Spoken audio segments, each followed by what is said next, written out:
तरफ इधर बेटा नया टॉपिक आज का ध्यान से सुनना। नया टॉपिक है पीएच स्केल। बाहर आ जाओ, इधर ध्यान, बातों से बाहर। पीएच स्केल, पीएच पीएच का फुल फॉर्म होता है, पीएच का फुल फॉर्म होता है पोटेंशियल ऑफ हाइड्रोजन। इसे पोटेंस हाइड्रोजन भी कहते हैं, पोटेंस हाइड्रोजन। इसका मतलब है हाइड्रोजन का पोटेंशियल। ये इसका फुल फॉर्म है। तुम्हें फुल फॉर्म जनरल नॉलेज के लिए बता रहा हूँ, तुमसे फुल फॉर्म नहीं पूछेंगे, लेकिन पीएच का मतलब क्या होता है? पीएच एक स्केल होता है। It is a scale, it is a scale to determine the strength of acid and bases. किसी भी मतलब एसिड दो तरीके के होते हैं, एक स्ट्रॉन्ग एसिड होता है और एक वीक एसिड होता है। स्ट्रॉन्ग मतलब बहुत ज्यादा हाइड्रोजन निकलेंगे, वीक मतलब कम हाइड्रोजन निकलेंगे। ऐसे बेस भी दो तरीके के होते हैं, स्ट्रॉन्ग बेस और वीक बेस। तो कैसे पता चलेगा? हमें ये तो पता चल गया कि एसिड है कि बेस है, लिटमस पेपर से, है ना? लिटमस पेपर याद है? लिटमस में रेड वाले को डालते थे, रेड लिटमस डाला, ब्लू हो गया तो वो क्या बताता है? बेस। रेड से ब्लू हो गया तो बेस पता चल गया, और ब्लू से रेड हो गया तो क्या पता चला? एसिड।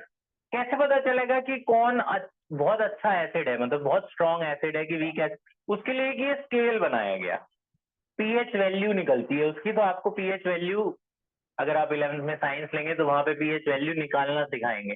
अभी तो आप बस पीएच वैल्यू, पीएच अभी तो आपको पीएच दिया होगा, निकाल के दिया होगा, बस आपको बताना होगा स्ट्रॉन्ग एसिड है कि वीक एसिड है कि क्या है। तो पीएच स्केल होता है बेटा, उसकी वैल्यू, पीएच की वैल्यू 0 से लेकर 14 तक चलती है। पीएच स्केल जो होता है, जो स्केल होता है वो 0 से लेकर 14 तक होता है, बीच में 7 होता है।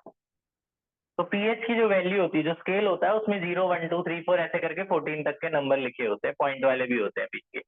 तो 0 से लेकर 14 तक चलता है, बीच में क्या होता है? 7। तो जो 7 होता है वो न्यूट्रल होता है, मतलब जो बहुत प्योर पानी होगा, प्योरेस्ट फॉर्म ऑफ वाटर, जैसे ये जो एसी वाला पानी है, इसका अगर पीएच नापेंगे तो 7 के आसपास आएगा। तो ये प्योरेस्ट फॉर्म ऑफ वाटर है, डिस्टिल्ड वाटर जिसे कहते हैं। तो जिसका पीएच 7 है, इसका मतलब ना वो एसिड है ना वो बेस है, वो न्यूट्रल है।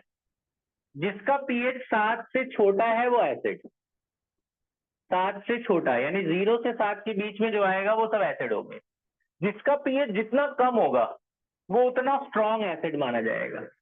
इधर की तरफ एसिडिटी बढ़ती रहती है। जिसका पीएच 0 1 2 3 4 ये सब होते हैं ना, वो बहुत स्ट्रॉन्ग एसिड होते हैं। जिसका पीएच 7 के आसपास होता है, 6 6.5 5, वो वीक एसिड होते हैं। ठीक है? तो 7 के आसपास जो होगा वो वीक एसिड, और जो 0 1 2 3 ये सब होंगे, स्टार्टिंग वाले जो नंबर होंगे वो स्ट्रॉन्ग एसिड। ठीक है, याद रहेगा। छोटा, जितना पीएच छोटा उतना अच्छा एसिड, और जितना पीएच बड़ा उतना अच्छा बेस। तो 7 से ऊपर वाले बेस और 7 से नीचे वाले एसिड। जितना पीएच छोटा उतना स्ट्रॉन्ग एसिड, और जितना पीएच बड़ा उतना स्ट्रॉन्ग बेस। ठीक है? अभी हमें दिया कि 4 सॉल्यूशन है, 4 सॉल्यूशन है, ए बी सी डी और ई, 5 ले लो, 5 सॉल्यूशन है। इनका पीएच हमें दे दिया और हमें बताना है कि ये क्या है। जैसे इसका पीएच दे दिया आपको 9, इसका दे दिया 12, इसका दे दिया 6, इसका दिया 7 और इसका दे दिया 2। तो हमें बताना है कि इनमें स्ट्रॉन्ग एसिड कौन है। स्ट्रॉन्ग एसिड कौन है? जिसका पीएच सबसे छोटा वो स्ट्रॉन्ग एसिड। तो स्ट्रॉन्ग एसिड कौन है? जिसका पीएच सबसे छोटा, तो ये स्ट्रॉन्ग एसिड है। तो यहाँ लिख देना, जो ई है वो स्ट्रॉन्ग एसिड है। स्ट्रॉन्ग बेस कौन है? जिसका पीएच सबसे बड़ा वो स्ट्रॉन्ग बेस। तो जो 12 है ये स्ट्रॉन्ग बेस है, जिसका पीएच सबसे ज्यादा वो स्ट्रॉन्ग बेस। वीक एसिड कौन है? जो 7 से थोड़ा सा आसपास हुआ, ये वीक एसिड हुआ, ये वीक एसिड हुआ। वीक बेस कौन है? ए, ये वीक बेस है। और 7 तो क्या है? न्यूट्रल।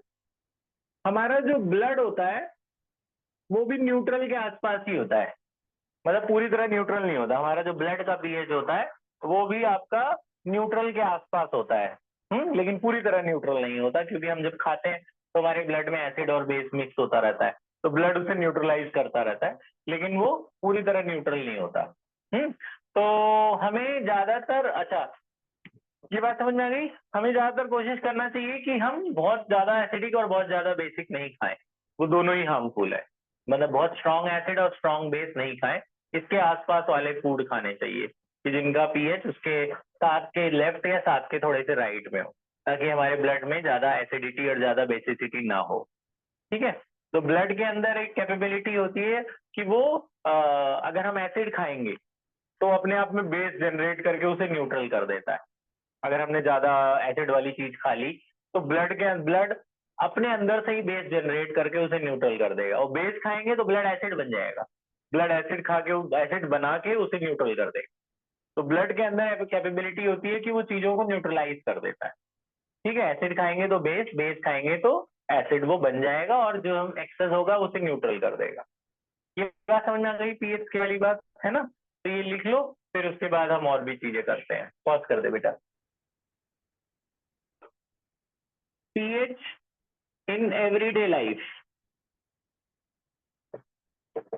मतलब डेली का लाइफ में पीएच का क्या रोल है, ध्यान से सुनना। पहला, सबसे पहला, हमारी जो बॉडी होती है वो खाना भी तभी डाइजेस्ट करती है, वो बॉडी का टेम्परेचर भी तभी मेंटेन करती है अगर हमारा पीएच का जो रेंज है, कितना बताया पीएच का रेंज? 7.7 टू 7.8, माने न्यूट्रल के आसपास है ना। हमारे ब्लड का जो पीएच होता है बच्चे, ब्लड का जो पीएच होता है वो अराउंड 7.4 के आसपास होता है। तो हमारी बॉडी का जो रेंज है पीएच का, अगर 7 से कम होगा तो हमारे फिर एसिडिटी टाइप हो जाएगी, तो भी हमारी बॉडी उतना अच्छे से डाइजेशन वगैरह नहीं हो पाएगा। 7.8 से ज्यादा होगा तो बेसिसिटी ज्यादा हो जाएगी, तो भी बॉडी काम नहीं करती ढंग से। तो हमारी बॉडी का पीएच स्केल इतना